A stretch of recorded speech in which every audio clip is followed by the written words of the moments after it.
igama lami ndinguMilani, ifana nami ndingumdlali, ndifunda grade 10 eJuba. That day sasibheka esikolweni.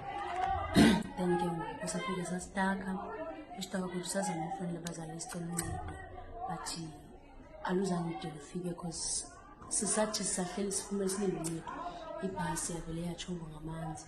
Yangena ebridgini. Ungena kwayo salenganya lapha ngaphezulu. Then kuphuka ifestile, sabe sibetheke meeting kuphuka ifestile. Yatshona ke ngomphambili. The xa itshona ngomphambili thina saleqaqla festile ingemva. Saphuma ngala festile ingemva. Then sandazama udada. Ndithetha then abamlela kumuntu oqala. Ndabe ndisana netshomi yam, ndazama usindisa itshomi yam.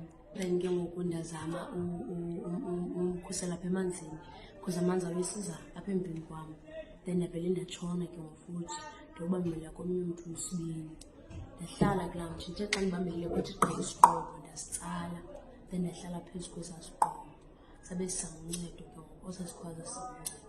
Thank you sakhutshwa. Nikhutshwe nini? Benihleli ixesha enganani phaa? I think it was plus 4 or 5 hours. Because sasingene ngo-6 aphuma ngo-12. Okay. So uthi itshomi yakho iye yamka namanzi ibingomnyelo usine phaa kwabantu besemthini okanye ngoku? Yes, kwaba sasibayi-4 emthini. Then ke ngoku yena wabona inyoka inyoka wangena nje emanzini enyuka namanzi. Wawa phaa emthini watyibilika? Azange ndibona ityibilika, ndabe ndambona ingena nje emanzini. Umbona ingena emanzini? Yes. Okay.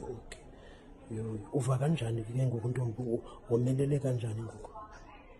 Hayi noko ndiyazama, ndiyacinga. Nangona kungemnandanga but ndiyazama. Okay. Ikhumbuza ntoni laa mini?